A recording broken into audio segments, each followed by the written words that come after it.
bilis ng araw, Lunes na naman, pero syempre dahil Martes ngayon, malamang kahapon ko pang mga kaganapan itong video ko na ito. Kamusta ang lahat? Maayong adlaw. Sa mga bago kong follower, gusto ko lang pala magpakilala. Ako nga pala si Auntie Rona at isang OFW dito sa bansang Singapore. Nag-uumpisa pa lang ako sa pag-voice over ko pero napipiyok na. Medyo motivated ang auntie nyo ngayon kaya ito sipagsipagan sa paggawa ng aking mini vlog. Medyo lang kasi mahirap panindigan ang pakipagsipagsipagan. Paano ba naman ako sisipagan wala naman akong sinasahod dito? At paano naman ako magkakasahod puro lang naman ako umpisa? Anong pitsa na?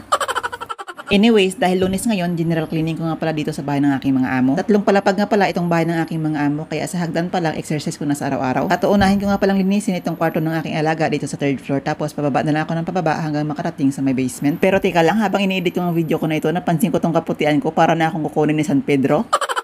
Hindi pa ako ready at kailangan ko pa ng maraming dolyares, kaya wag naman muna.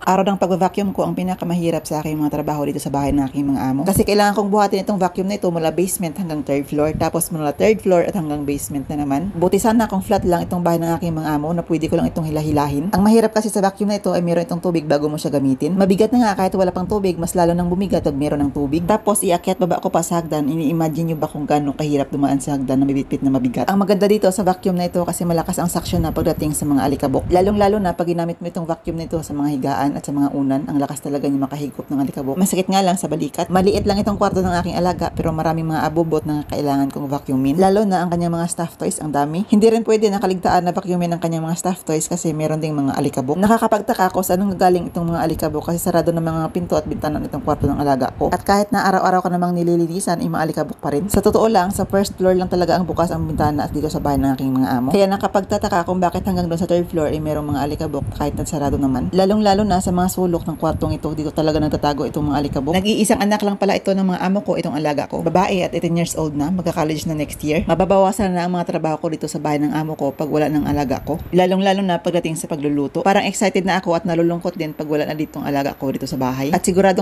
ako na mas lalong malulungkot itong mga amo ko. Ito ang mahirap at nakakalungkot pag nag-iisa lang ang anak mo. Ang aso na lang namin ang pagtuunan nila ng pansin pag umalis na siya dito. At ngayon ko lang napansin na meron na naman palang nadagdag sa mga koleksyon nitong alaga ko. Hindi ko magets kung ano ang theme nitong kwarto ng aking alaga. Merong mga Japanese anime, tapos meron din mga lamang dagat. Meron siya mga standee na mga maliliit na Japanese anime, tapos meron din mga stuffed toy. Ang cute pero mahirap na malinisan pag merong mga alikabok. Ang hirap linisan kasi maliliit, mahihigop talaga siya ng vacuum pag vinacuum mo. Kaya minsan na-imber na ako pag nilinisan ko yung mga iyon. Pero wala din akong choice kasi trabaho ko ito at wala rin gagawa kundi ako lang. At kung napapansin nyo na maganda ang sahig dito sa kwarto ng aking alaga ay pure kahoy nga pala yan. Hindi yan tiles na kahoy ang kanyang design kundi totoong kahoy talaga. Sa dalawang palapag ng bahay ng aking amo ay puro kahoy nga pala ang kanilang sahig. O siya, kung umabot ka man hanggang dito, salamat sa panonood. Hanggang dito na lang muna aking chika. Bye-bye!